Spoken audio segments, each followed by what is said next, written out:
Knutstēl un Ksenija Vodka piedāvā 2012. gada iespaidīgāko Latvijas klubu tūri Boogie Amfibija, piedaloties Latvijas populārākajiem dīdžejiem Rats Lukas, Hip, Knuts, Artur Raifl, Laurenci un citiem. Boogie Amfibija!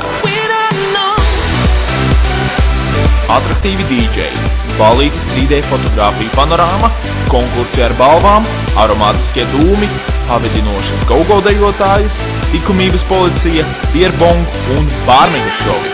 Žilvinošu pasākumu vizuālo noformējumu nodrošina veikals Diskomānija. 10. marts – Smeceres krogs, 16. marts – klubs Tonus, 17. marts – klubs Vipī, 24. marts – klubs Empire. Mūsu atbalsts Ksenija Vodka, Diskomānija, Knutstēl, ICIK LV, Adrenalin Fan, Draugiem LV, City 3D, ko šovakar, Papardes Zieds, Konteksts, Fashion, Fībā. Pārmērīgai alkohola lietošanai ir negatīva ietekme uz jūsu veselību.